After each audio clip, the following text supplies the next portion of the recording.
हाँ जी जनाब, क्या हाल चाल हैं। तो भाई आज हमारे पास यहाँ पर मौजूद है एक इलेक्ट्रिक आयरन जो कि आइकॉन कंपनी की है और इसके अंदर एक फ़ॉल्ट आ गया है कि जब इसको हम स्विच लगाते हैं तो इसका जस्ट ये बल्ब जो है वो तो ग्लो होता है। इसका मैंने इसको सीरीज़ के पॉइंट के ऊपर लगाया हुआ है। तो जैसे मैं इसको ऑन करता हूँ तो मेरा ये आयरन का बल्ब जो है वो ग्लो हो रहा है, जबकि मेरा सीरीज़ का बल्ब जो है वो नहीं ग्लो हो रहा। तो इसके अलावा जो है ना आयरन जो है वो हीट भी नहीं कर रही, बिल्कुल भी कपड़े प्रेस नहीं हो रहे, बिल्कुल उसका एलिमेंट गर्म नहीं हो रहा। तो अब इसकी पतरी जो है वो उतार के देख लेते हैं। तो जैसे इसकी पतरी उतारी है ना तो नीचे हमें बिल्कुल प्लेन देखने को मिल रहा है। नॉर्मली आयरन जो हो ना उसके यहाँ पर सुराख होता है और नीचे थर्मोस्टेट की पिन होती है जिसको हम उसकी हीट के लिए एडजस्ट कर सकते हैं। तो अब इसके अंदर ऐसा कोई भी सीन नहीं है। तो अब इसका ऊपर का हैंडल जो है वो रिमूव करके देखते हैं कि इसकी अंदर की डिज़ाइनिंग कैसी है और ये नॉर्मल आयरन से यकीनन जो है वो डिफरेंट होगी।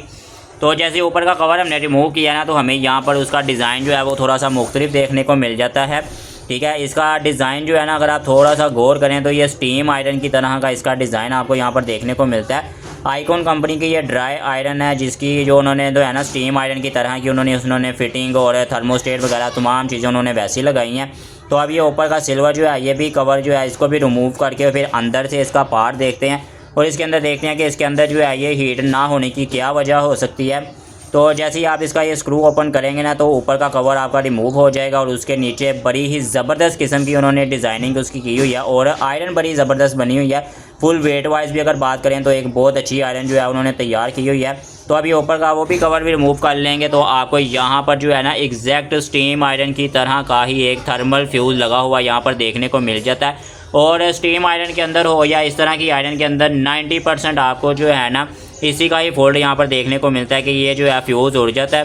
तो ये जी फ्यूज़ हमने निकाल लिया है और अब यहाँ पर हम इसको सीरीज़ के पॉइंट के ऊपर टेस्ट करेंगे कि इनके दरमियान कंटिन्यूटी शो हो रही है या नहीं। तो भाई ये थर्मल फ्यूज़ बेसिकली इस तरीके के अंदर जो है ना वो ओवर हीटिंग के से सेव करने के लिए ना आपकी आयरन को लगाया जाता है। जब आपकी आयरन जो है वो ओवर हीट हो जाती है उसकी वजह से जो है ना ये आपका फ्यूज़ जो है वो उड़ जाता है। तो अब इस फ्यूज़ को टेस्ट कर लेते हैं और इसके बाद जो है हम अपना एलिमेंट जो है वो भी टेस्ट करेंगे। तो ये जी मेरे पास सीरीज़ का पॉइंट है, मैं आपको पहले सीरीज़ का पॉइंट चेक करवाता हूँ। ये देखें जी आपस में शॉर्ट कर रहे हैं तो बल्ब ग्लो हो रहा है। तो अब इस फ्यूज़ के दरमियान जो है वो कंटिन्यूटी हम देखेंगे। तो ये जैसे मैंने उसको तार को लगाया है तो इनके दरमियान बिल्कुल भी कंटिन्यूटी जो है वो नहीं शो हो रही। इसका मतलब है कि हमारा फ्यूज़ का ही इशू है इस आयरन के अंदर। तो इसके अलावा अगर हम यहाँ पर एलिमेंट को भी टेस्ट कर लें तो ये जी एलिमेंट की एक साइड और दूसरी साइड के ऊपर जैसे ही मैंने लगाया तार को तो साथ ही मेरा बल्ब जो है वो ग्लो हो गया है। इसका मतलब है कि मेरा एलिमेंट जो है वो बिल्कुल ओके है इस आयरन के अंदर। सिर्फ़ और सिर्फ मेरा जो है वो थर्मल फ्यूज़ का ही इशू है। तो अब सिंपली आपने थर्मल फ्यूज़ बाज़ार से न्यू वाला लाकर वो यहाँ पर इंस्टॉल कर देना है और आपकी आयरन जो है वो बिल्कुल ओके हो जाएगी।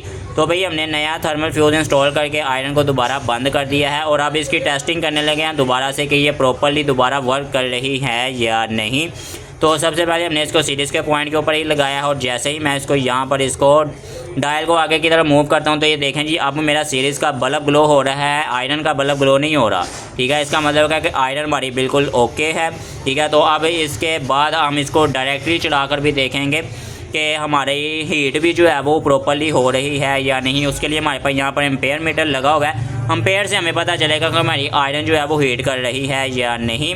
तो जैसे ही मैंने इसको ऑन किया है तो ये देखें जी प्रॉपर्ली इसका बल्ब जो है वो अब आयरन का ग्लो हो गया है और एम्पेयर मीटर के ऊपर 4.5 एम्पेयर 4.6 एम्पेयर ये आयरन ले रही है और साथ ही इसका एलिमेंट जो है वो भी प्रॉपर्ली हीटअप हो रहा है। तो ये जी एक स्पेसिफिक एलिमेंट के ऊपर हीट होने साथ ही जो है ना आयरन जो है वो ट्रिप होती है नॉर्मल अगर आयरन ठीक हो। तो अभी आपने देखा है कि जी आयरन जो है वो ट्रिप हो गई है, इसका बल्ब जो है वो बंद हो गया। जैसे मैंने स्पीड को थोड़ा सा बढ़ाया तो बल्ब दोबारा ग्लो हो गया है। इसका मतलब है कि हमारी आयरन बिल्कुल 100% ओके हो गई है। तो भाई इस तरह बहुत ही इजीली अगर आपकी आयरन के अंदर भी इस तरह का कोई भी फॉल्ट आता है तो आप उसको रिजॉल्व कर सकते हैं। तो भाई उम्मीद है आपको आज की वीडियो भी अच्छी लगी है। वीडियो को लाइक कर लें, चैनल को सब्सक्राइब कर लें। आज के लिए सिर्फ इतना ही। अल्लाह हाफिज़।